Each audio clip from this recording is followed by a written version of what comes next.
The story of Hulagu Khan.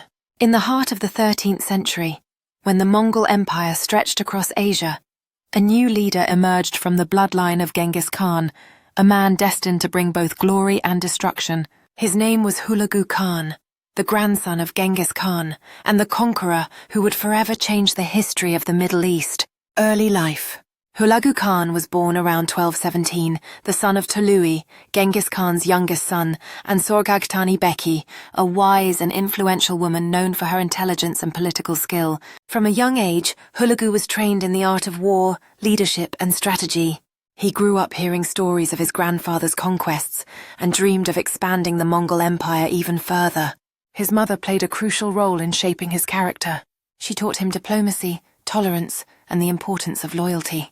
Hulagu was also close to his brothers, Mongke, who would later become the Great Khan, and Kublai, who would rule China. Together, they represented the new generation of Mongol power, the Great Khan's command. In 1251, when Mongke became the Great Khan, he decided to expand Mongol control into the Islamic world. He ordered Hulagu to lead a massive army westward to conquer Persia, Mesopotamia, and Syria. His mission was clear: destroy the remaining enemies of the Mongols, including the assassins and the Abbasid Caliphate in Baghdad. Hulagu gathered one of the largest Mongol armies ever assembled, more than 100,000 soldiers, along with engineers, siege experts, and allies from across Asia. His campaign would become one of the most devastating in medieval history. The fall of the assassins. Hulagu's first target was the Nizari Ismaili state, known in the West as the Assassins. They were a secretive sect that lived in mountain fortresses across Persia and were infamous for their political murders. In 1256, Hulagu surrounded their stronghold at Alamut, a fortress thought to be impregnable.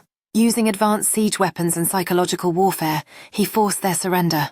The assassins' leader, Rukn al-Din Kursha, was captured, and their order was destroyed. With the assassins eliminated, Hulagu turned his attention to the greatest city in the Islamic world, Baghdad. The Siege of Baghdad. At that time, Baghdad was the capital of the Abbasid Caliphate, ruled by Caliph al-Mustasim. Once a center of learning, culture, and science, the city was unprepared for the Mongol invasion. The Caliph underestimated Hulagu's power and refused to surrender. In January 1258, Hulagu's army surrounded Baghdad. The Mongols built siege towers, catapults, and battering rams. After only a few weeks, the city's defenses collapsed. On February 10, 1258, Baghdad fell. What followed was one of the darkest moments in history. The Mongols looted the city, burned libraries, and destroyed the famous House of Wisdom, which had preserved centuries of knowledge. Tens of thousands of people were killed. The Caliph himself was executed, marking the end of the Abbasid Caliphate. The fall of Baghdad shocked the Islamic world. It was not only a military defeat, but also a cultural catastrophe. The conquest of Syria. After Baghdad, Hulagu continued his campaign into Syria. He captured Aleppo and Damascus, spreading fear across the region. The Mongols seemed unstoppable. However, their advance was halted in 1260 at the Battle of Ain Jalut in Palestine, where the Mamluks of Egypt defeated a Mongol army for the first time. This battle marked the limit of Mongol expansion in the Middle East. Hulagu's rule and legacy. Hulagu established the Ilkhanate, a Mongol state that ruled Persia, Iraq, and parts of Anatolia. He governed from his capital at Tabriz, blending Mongol traditions with Persian administration.